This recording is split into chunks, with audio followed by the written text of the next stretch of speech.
So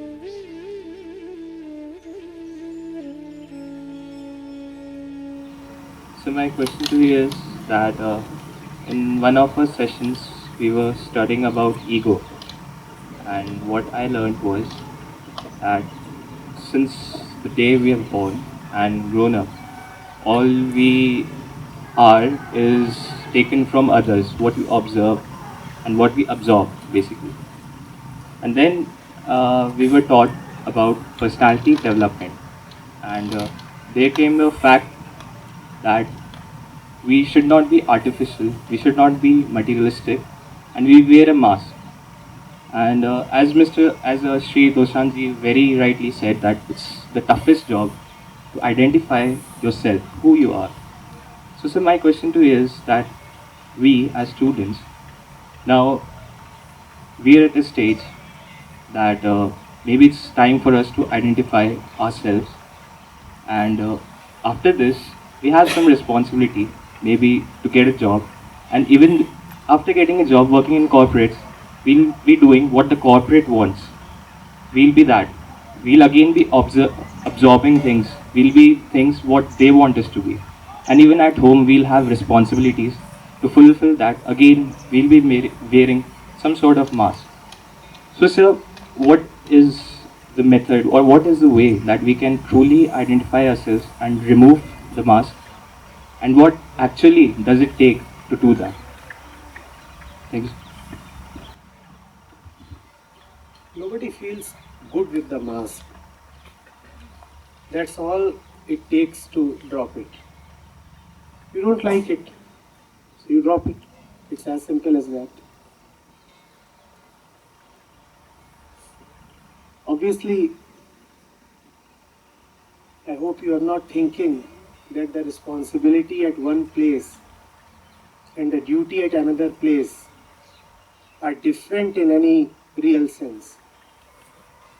When you say you have a responsibility to get a job, and when you say that in the corporate you would be doing what your company or your boss wants you to do, then this internalized sense of responsibility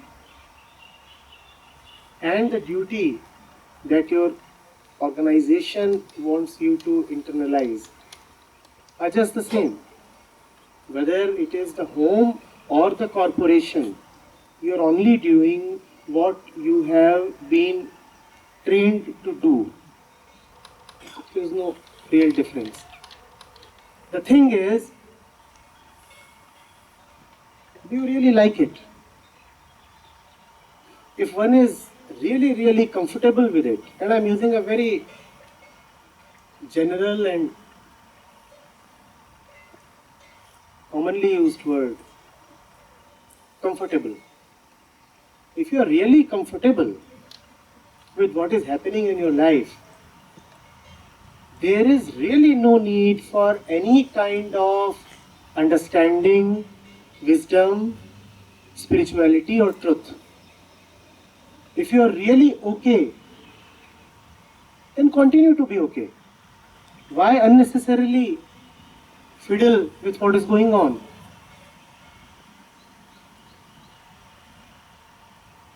But I know one does not feel okay. I hope and pray one does, but that's not the way it is. Without paying attention to the very fabric of life, one cannot be comfortable with it. A sense of unease, a disquiet is always there. Is it or is it not? Yes? Yes. Hmm? Yes, yes. Something is bothering. An undefined anxiety in the background. A very nebulous anxiety. You don't even know what you are anxious about. Have you experienced that? A vague tension. Sometimes the tension is very well defined. You know you are tense because you might miss the train. Now it's a very well defined tension. But even when that kind of a thing is not there, we are hardly ever relaxed.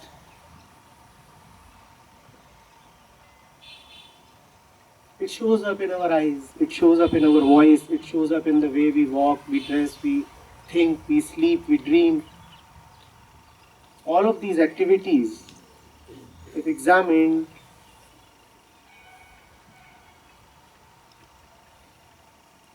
will reveal our restlessness. Restlessness, to an extent, appears motivating. What we often do not see is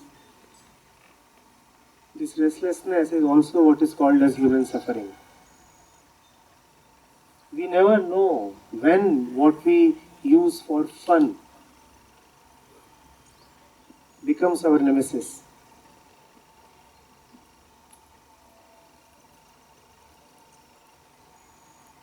Right? You want to say that you need to know who you are. Who am I? I don't want you to go that far because you would only be playing with words.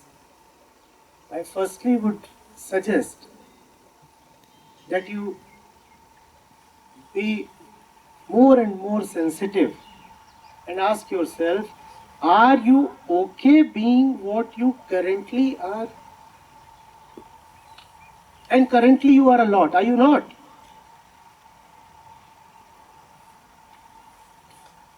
If somebody is a relative, you are a student, you are an aspirant, you are a young man, you belong to a particular gender, you have a religion and a nationality, you have dreams, and all of this is what you think you are. Am I right? All of this is what we think we are. Had this really been what we are, why would we have felt so uncomfortable in our skin? Surely it is not our skin, it is kind of a mask. Huh? That's what you said, mask. Nobody feels uncomfortable in his own healthy skin. But when you are wearing mask upon mask, when you don't like it, it is not natural for you to like it. So examine your life. Look at the identities that you are carrying. And just quietly, sensitively ask yourself, is it alright? Must it be like this? Is life really destined to be like this? Do I really like getting up the way I get up every morning? Do I really like going to the place where I go every morning? Do I really like meeting the people I meet every morning? Of course, one can be cruel upon himself and say, no, nothing can change. This is the way of life. Do not demand too much. Everybody bears it like this, so you should also tolerate. I'm asking you, why must you tolerate? That is another question that you must ask. Were you born to suffer? Who taught you that you must adjust, compromise, and believe that suffering has a legitimate place in life? Who made you believe in this debilitating stuff? Are you alright with your face, the way it looks? Do you really want to be going in the direction you are going?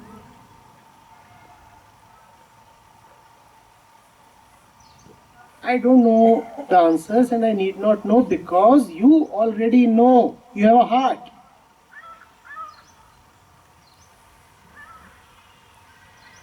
Who am I is not at all important. Far more important is, who am I not? But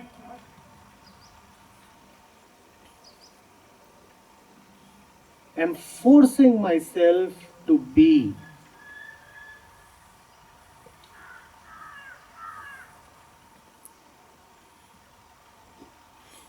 We all are a lot. Examine it. And you need not unnecessarily get influenced by what I am saying. Maybe you are what you think you are. Maybe one or many or all of your identities is genuine. And if they are, then wonderful. But are they genuine?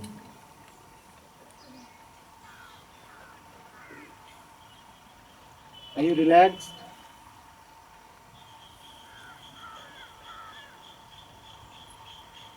Do you feel a need to achieve and compare? Do you get nervous while looking at others?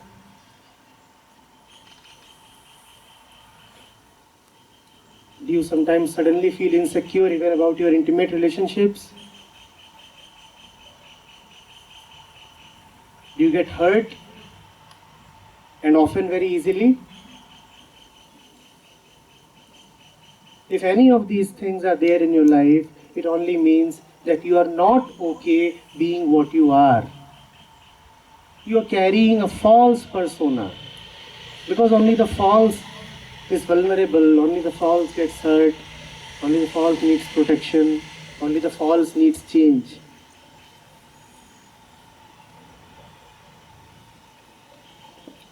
So look into your life, look into your life. Look into the small actions that you do daily, the way you talk to people, the way you write an email, the way you sit in a classroom or a lecture, the way you attend your job, the way you talk to your boss, the way you relate to your colleagues, the way you look at your future. Look at all of these and ask yourself, is everything all right? This need not be a very loud question. So I use the word sensitivity. Just be sensitive and you will come to see what is happening. You need not keep shouting, is everything all right, is everything all right, and have some kind of a management tracker, an Excel sheet or something to determine it. No, that's not needed. It's a subtle question asked wordlessly, and the response comes immediately.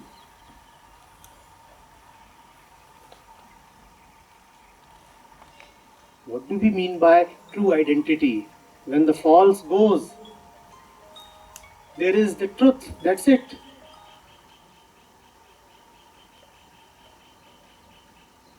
Otherwise, there's nothing called a true identity or anything. We live in the false, so our primary concern should be the false.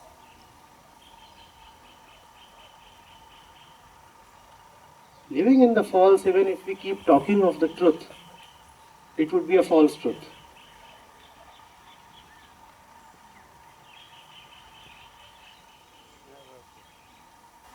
Normally we believe there is a problem and there is a gap between reality and perception.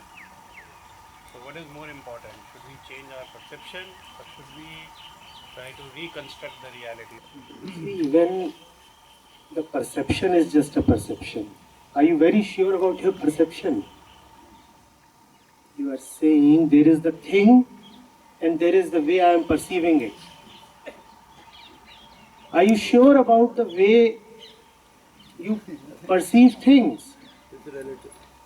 But again, reality is also relative. Even the perception is relative. It is relative to your mood. Your mood changes, your way of perceiving changes. Have you not seen it in your day-to-day life?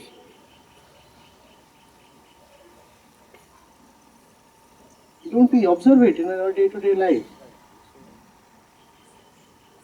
A simple thing like a phone call, can change your entire worldview. Now, what's the sanctity in perception then? Everything is actually falsehood. Everything is perception. We will not believe that till we feel that we are absolute. You know, the way we are. We have a deep belief that everything might be relative or false, but at least one thing, one great grand thing is sacred and permanent and absolute. And what is that? Me. So even as we keep talking of the falseness of everything, how everything is relative or dualistic, somewhere we want to maintain the belief that I am absolute. I will determine. I will know. Am I anything except my perception? Am I anything except the view I take of the world, myself, and everything else? And if those views happen to be false, can I claim that I am the truth? If everything that I do is false, what right do I have to say that, no, I might be sleeping 1,000 times, but I am not drunk? Everything about me is artificial, but I am original. Really? Then let's see even one bit of originality. Is one sacred moment of love available to us? Is one uncorrupted moment of joy available to us? It must be. I really pray that it must be. But we firstly, honestly need to ask ourselves, is there anything absolute about us? Freedom is absolute. But have we tasted absolute freedom ever? Then, first of all, we need to see that the one thing that is false, in the sense that it has never come close to the absolute, is me. I have no taste of the absolute. Whatever I know is limited and confined. Absolute means infinite, not bounded. Ever felt infinite freedom? Ever felt pure joy? Ever felt unconditional love? It's not a challenge. It's an invitation to claim what is rightfully ours. We all have a right to have unconditional love. But just because we have a right and a potential does not mean that we currently have it. Yes, you are entitled to something. Existence has blessed you with that right. But are you exercising that right? That's the question that we need to ask. It's a birthright. But even birthrights need to be claimed.